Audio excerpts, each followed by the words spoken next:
Bonjour. Alors, je vais d'abord vous laisser vous présenter.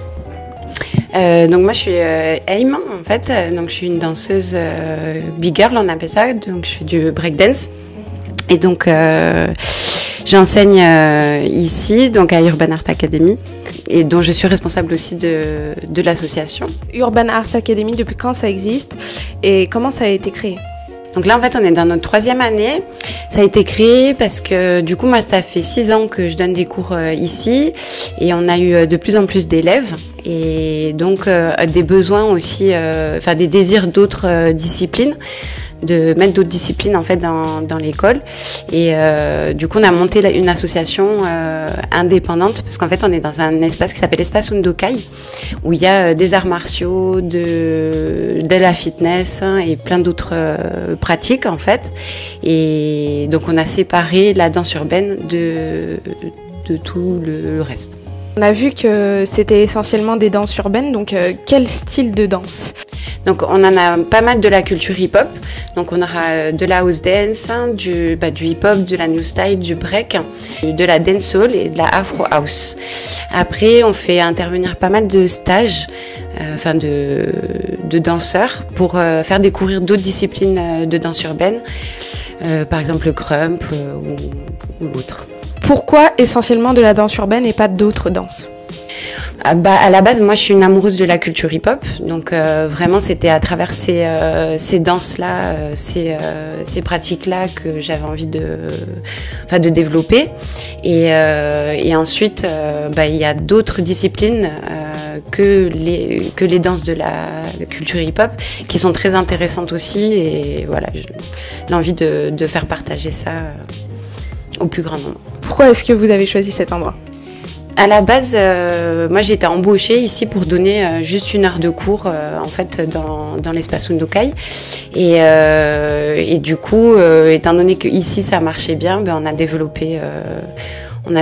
Après c'est vrai qu'on est dans un point clé, on est juste à côté de la gare de la Part-Dieu, c'est très bien desservi, le 3e arrondissement et il y a énormément d'écoles, d'enfants, voilà.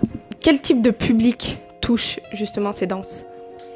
Vraiment tout public en fait. Au jour d'aujourd'hui, il n'y a pas de public spécifique. Il y a tout public, des enfants, des jeunes, des adultes. Voilà. J'ai une élève que j'adore d'ailleurs qui a 45 ans, qui est dans les cours de breakdance. Il n'y a pas de limite d'âge. Est-ce que vous créez des événements? Alors des événements, oui. Donc on fait venir des danseurs de Paris pour donner des stages. On crée des stages d'art urbain pendant les vacances scolaires pour les enfants avec de la danse le matin et des activités culturelles l'après-midi, donc comme le graphe, le rap, beatbox, enfin voilà, un peu toute la culture urbaine, pareil. Et après, on va avoir notre spectacle de fin d'année, on va avoir des représentations de nos élèves sur des concours chorégraphiques. Et voilà. Comment est-ce qu'on peut résister à travers justement toutes ces danses urbaines, à travers le breakdance et à travers cette culture populaire? Alors la résistance et résister, c'est pour moi c'est en fait cette danse-là, c'est à la base une bulle en fait dans laquelle on va se développer et on va évoluer soi-même. Et c'est un combat contre soi-même, on va dire au départ, parce qu'il faut se discipliner, il faut avoir une certaine rigueur, et on résiste parce qu'on ne se plie pas, pour moi, à des choses conventionnelles, en fait, à rentrer dans des cases, et on peut énormément faire passer des messages à travers la danse, à travers le choix des musiques, à travers le choix ne serait-ce que son ressenti, on peut l'exprimer, la manière de résister et de faire perdurer aussi ces danses qui sont justement pas vissé, cloué. Voilà. Très bien. Eh bien, merci pour cette interview. Et puis, à bientôt. Au revoir. Au revoir.